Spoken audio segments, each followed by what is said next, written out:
down stun, I mean the sit down stuns generally can give you some sort of guaranteed follow-up, then you can be in complete control of the opponent that way.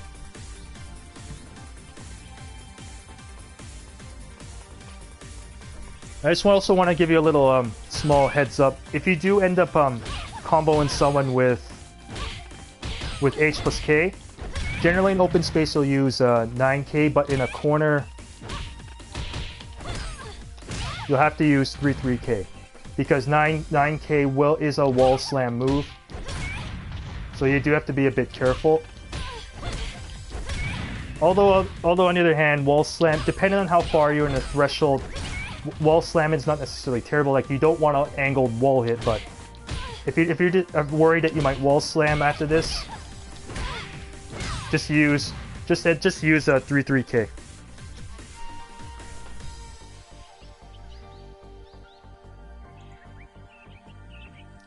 All right, now I'm going to give a bit of a rundown of Kasumi's throw game.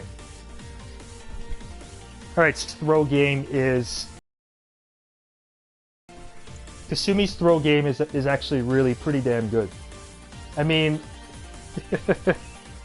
in my local scene, Kasumi is jokingly dubbed as the best grappler because she generally can hit more throws.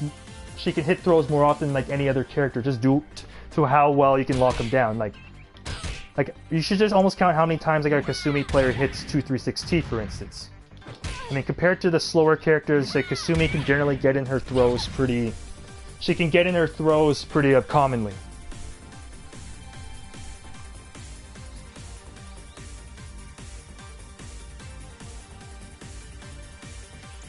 Alright, so I'll just show you so I can find it here.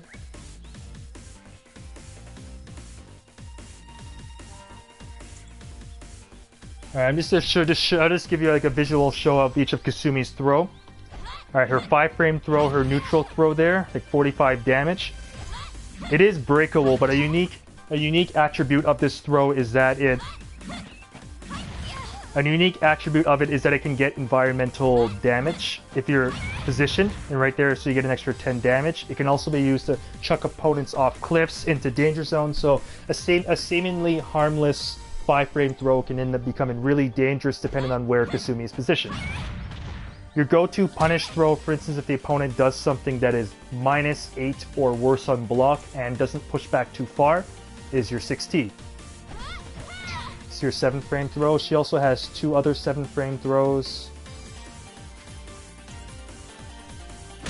For 6T, gives you +10 at 25 damage, and 6T, which can set up a 3 6B 6K combos. Her 10-frame throw is her 4T. Is 56 damage and switches positions. Good for getting yourself out of corners or just kind of trying to disorient the opponent a little bit. She has 2 12-frame throws. Her quarter circle back T, 62 damage. The main purpose of this throw is to punish whiffed holds, because if the opponent does like whiff a hold, so it ends up turning into a 93 damage throw. And her other 12-frame throw, her quarter circle forward T. This is the throw that generally tends to be the most common ones, and can usually set up her relatively larger juggles.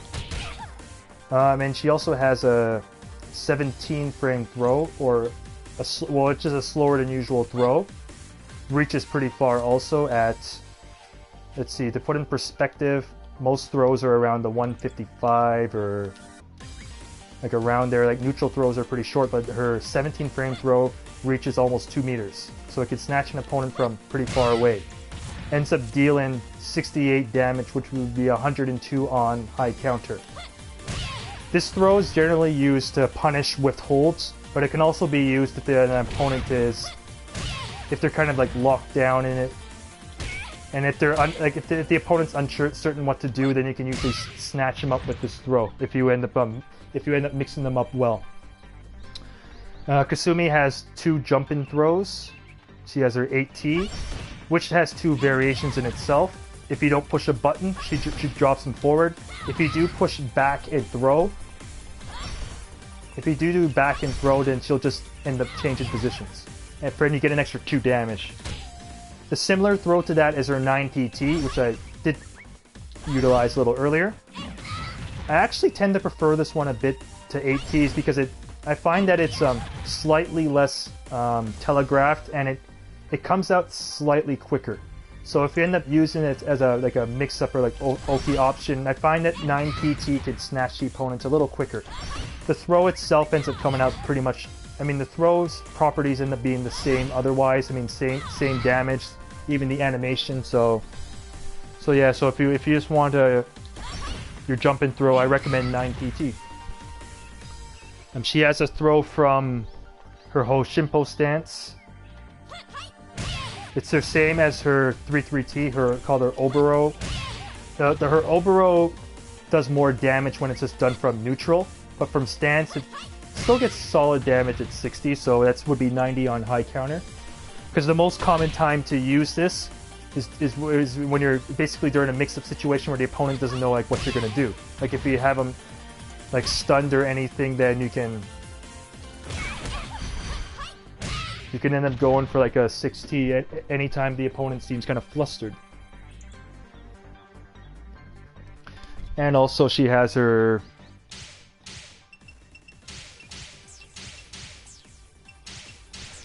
crouch and throws, her 2T, 50 damage, knocks Kasumi away quite far. If the opponent does have like their back, if Kasumi has her back to a wall, it can slam the opponent into it while switching positions. And she has her 1T or 7 frame low throw, which can set up juggles. So right there, you can end up getting decent damage off of that throw. And she has 2 throws from behind.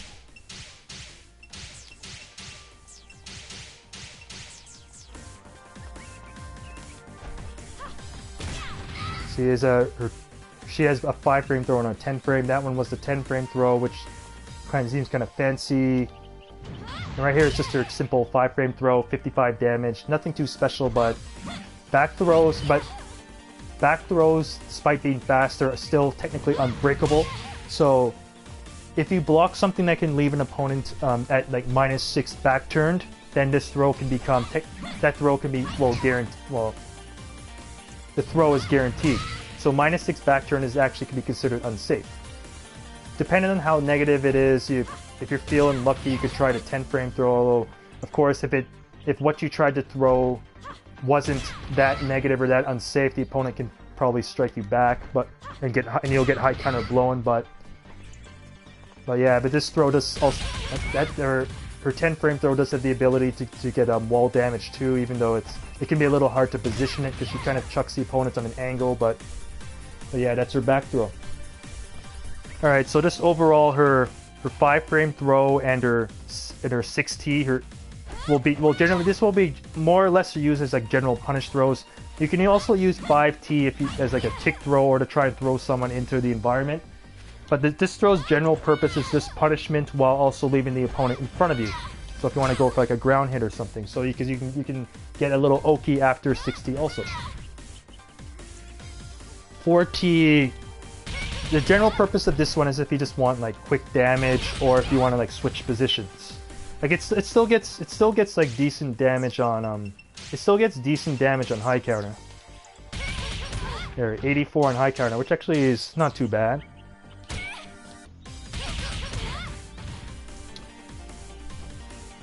Alright, the throws that are probably most commonly going to be used are her 6-6 TT and her quarter circle forward.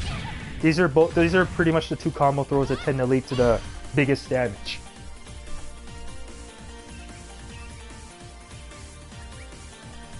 Although I guess if you're having like a rough time, maybe getting like down the timing on the juggles off of this throw or something, then what you could do is just simply go for like 4T or quarter circle back T.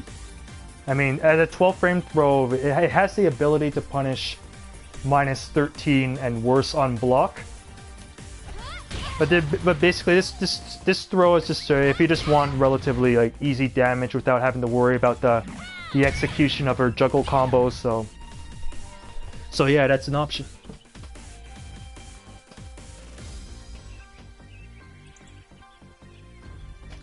And might have showed it earlier. Yeah, you're basically your 17 frame throw is your heavy damage throw.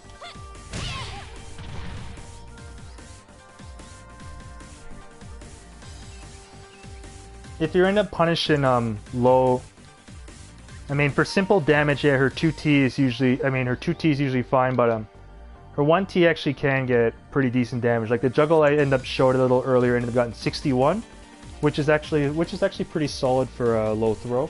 I mean, because that's on normal hit. On high counter, it will well, if the math is right, it would get around like about 91. Even though being a juggle throw, the scaling might be a little. The scaling would probably be a little different, but yeah, 1T is still a pretty good throw. Closer to the end, I'll kind of show you some like kind of juggles you can do off of her like holds or throws, but I just want us to continue just kind of breaking down just continuing to break down the different aspects of her.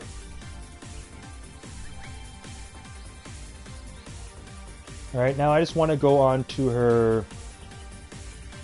I just want to go on to like Kasumi's like movement in general. Alright, as I ended up like kind of making a bit of a reference to in terms to like Kasumi's kind of like spacing game and her range game, Kasumi's movement is actually pretty good. Like I find with with Kasumi, I mean, I mean, if you have good generic movement, that helps her. Her Korean backdash, which is performed by just quarter circle forward repeatedly. I mean, it's solid enough. I mean, it allows you to get out of the way. I mean, generally my most recommended way to, if you're like backing up or anything, is just simply hold 7. But yeah, with Kasumi, you can end up doing different things. Like you can end up doing like different flips, jump around, back flip away, which a lot of players like to do. I will actually say that if you're playing like Kasumi, if you end up getting a knockdown, I really don't recommend doing 7P that much. I mean that's usually one way how I suspect that the Kasumi player might be a little scared or something if you're like constantly running away from your opponent. Because with Kasumi, I generally just stay in the opponent's face as much as you can, but the only time I do that is if you just want to like create a little space. But having these nice movement options are pretty cool. I mean, even out of Hoshimpo, you can end up doing like 9P. You can end up doing her flip over. So basically, like for instance, if you end up like getting a knockdown and you're worried about dealing with a wake up kick, you can end up using like 9P to jump over it, or 9P plus K to avoid it. 9P will leave you back turn.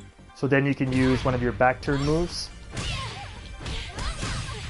And 9P plus K will keep you forward, so you can end up using your forward pokes.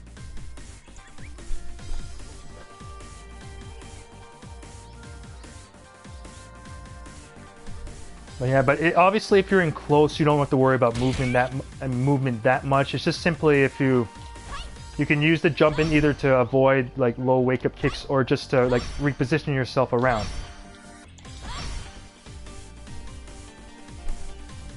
Because obviously the time when movement tends to matter the most is when you're beyond mid-range.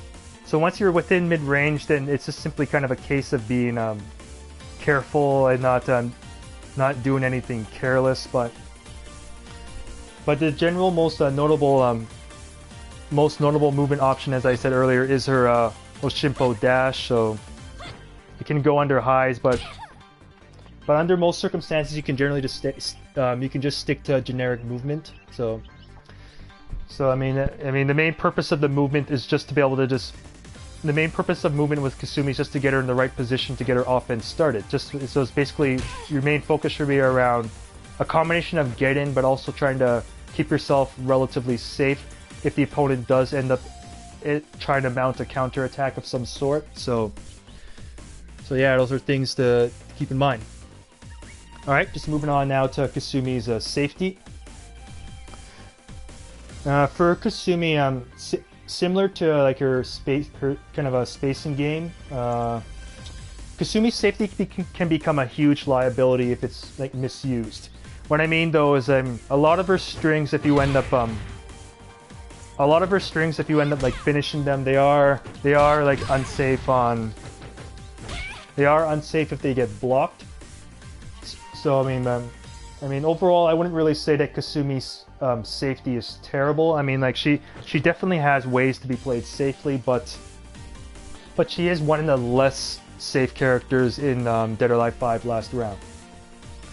Like on paper, she's quite unsafe after a lot of her strings, or hell, even if you like end up like free canceling something. Like most attacks, if you free cancel them, will end up being like punish. A lot of her attacks, if you end up free canceling them, will be like punishable on block.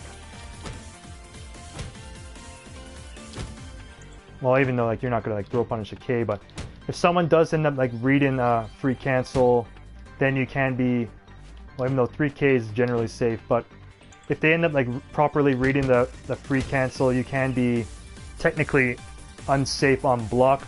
Although with the way how part of the metagame ends up working for, the way how part of the metagame works for DOA, I mean you can't really punish someone until you're uncertain where they're gonna stop. So basically, if you end up punishing someone like mid-string, I mean as in throw punishing mid-string, then what you're doing is just throw punishing on read as opposed to simply reaction. Because obviously, with the delays, can make it really hard to tell you're gonna finish a string.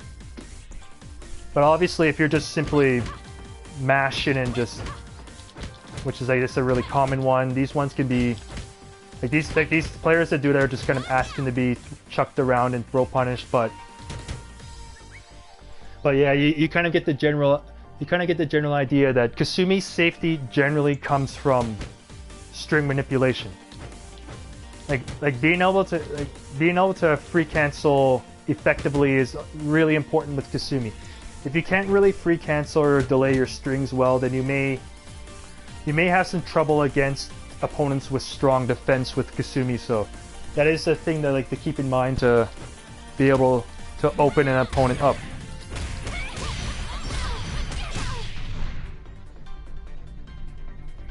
Alright, but even with all the kind of unsafe moves that Kasumi has, she does have some she does also have some like safe moves. Like I might have said some earlier. Like common ones, or the most common one would be her 6P-K. 4H+K is another one. 3H+K or safe launcher. 8, even stuff like 8P. Well, there's some other ones even though it looks unsafe, but actually any variation of 4KK is also unsafe on block, although you are left back turn, but generally for safe moves the recommended is 6PK, 4H+K, 3H+K, and you can even chuck out 8P too if you want. If you want a bit of a frame trap with Kasumi, what you can do is after you end up getting your 6PK or after you get a move like 6PK blocked, use 4/4P or your 4/4P strings to counter hit linear retaliation. Oh shoot.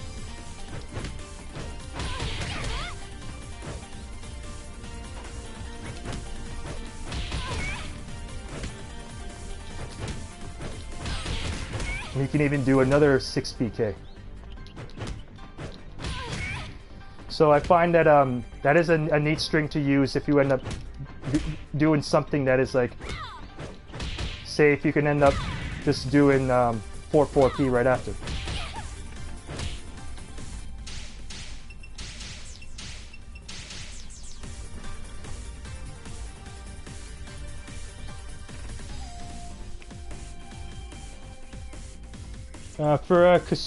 For Kasumi, overall, I'd say her tracking ability is really good. I mean, she does have like tracking moves on like all hit levels. You say basically, like, I mean, including a 14 frame tracking mid punch, 15 frame tracking mid kick. I mean, she obviously they're tracking moves within strings, but generally with Kasumi, she generally doesn't have to worry about tracking or killing sidestep that much because you can track sidestep really well just by using her strings, because usually a move within it, like usually definitely by about the third hit will end up. The third hit or multiple will end up tracking.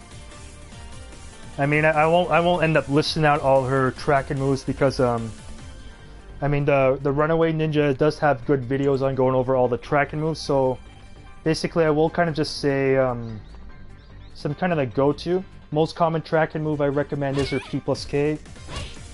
I mean, in Dead or Alive 5 last round, 14 frame tracking mids are really good. I mean, if your character has it, then like good for them. You can even use it out of a string, like her 9 frame jab, so P6P. That's like just like the P+K. P+K has 2 follow-ups. P+K K, for instance, slow tracking move. I mean, 1K is a good tracking move to catch people if they're trying to step, or any variation of 6P, 2K, or anything like that. Like those are like tracking low kicks. So with Kasumi, you don't have to worry about tracking too much.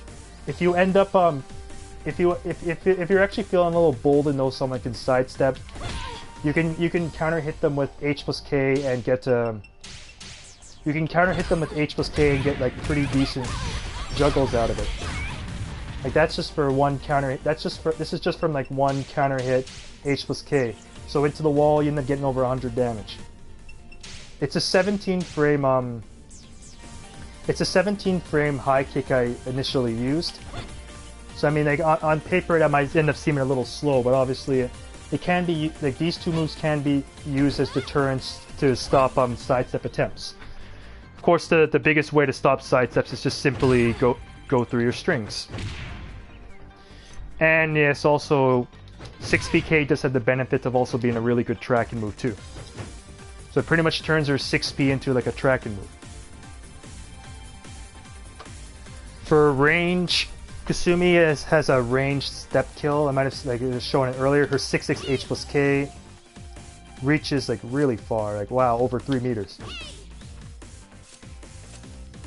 So this, I mean, this move, if you think an opponent's either going to run at you from a distance, or if you catch them backstepping, you can ground them with 6H+K. You can ground them with 6H+K. 6H+K. 6H+K is also a tracking move, but I personally tend to prefer H+K. But that's just a preference. This move is also actually pretty good, and both of them have tracking follow-ups. I happen to like the low off of H+K also. Can catch people off guard. The low is tracking because the low is pretty much like 1K. But with 6H+K, I mean, it can catch people off guard, but you have to be a little careful with it. If you do it from neutral, you're just asking to be low held or low throw punished. I mean, if you do it against people like a couple times, they do quickly start to catch on, so it mainly should just be used as like a bit of a step kill if you really do catch someone kind of move in unsafely.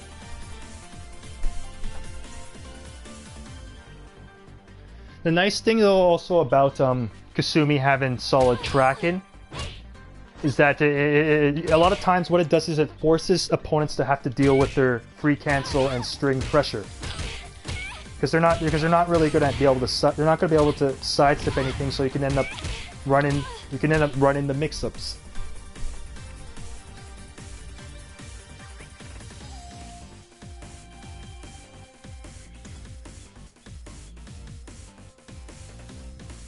Alright, I think I've got... I mean, yeah, I mean... surprisingly, after all this time, this was actually just finishing the general overview. So this was all the standard stuff. So now basically what I'm going to be doing is just going over some tips on how to some tips on how to like go about training Kasumi.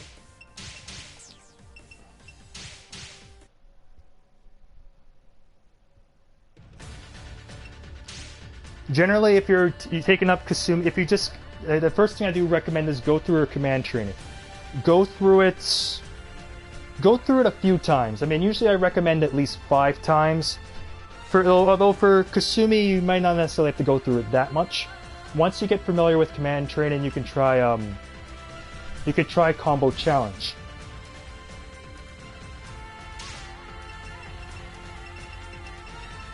What the combo challenge is basically just gives you an idea of like different capabilities that Kasumi has. I mean, it does start off a little basic, but yeah, but I mean, if you like end up going to something, if you end up maybe like go down a little bit, then you can start to find some of the like tougher, well, some of the more relatively like unique stuff.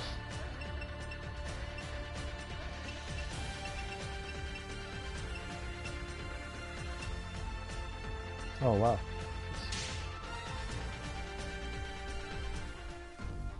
See, with these you can end up getting an idea of like different things to do. Although I will admit that combo challenge combos are not necessarily the most optimal. The main purpose I find is that they give you an idea of things that your character is capable of. Like whenever I'm learning a new character, I always check out the combo challenge to get an idea. Because generally you don't know how to use their tools, so you can just go through it, do different things. And just like perform whatever's there. You could see that was just like an example of like the swag combo, so there's just like example of like different things you can do. This is her power launcher, but I admit I kind of not really that good at like power launcher combos, so I won't bother showing it though. But yeah, like check that stuff out.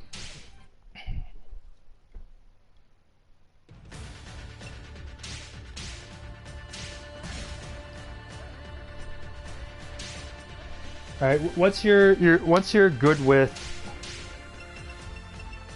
once you end up good with her, like with her both her strings, her move set, different like potential things you can kind of do with her moves, then the next thing I would recommend though is kind of like it's just kind of like acquaint yourself with Kasumi's like wall game. Like I showed it a bit earlier. Like Kasumi's wall game is really good. Like there are numerous things to do. Like what you want to do is just kind of a wall slam.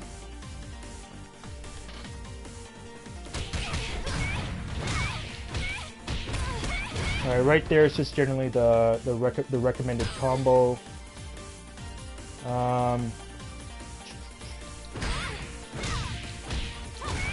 And off of 3-3K on normal hit, you can't really do that much, but generally just the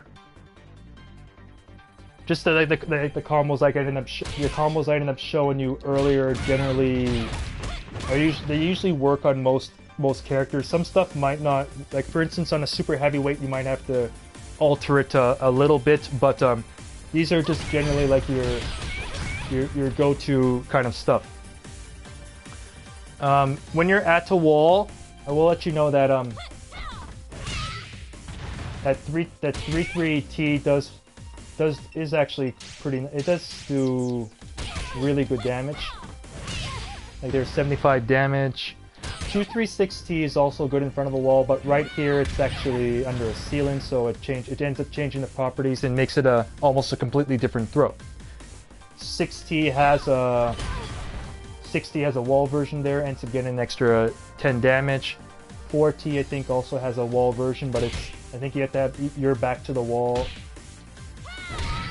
and you get an extra 10 damage also. Even though with her 10 frame throw, I just really like her stamping her feet. So disrespectful. Yeah, and I also showed earlier the neutral throw can.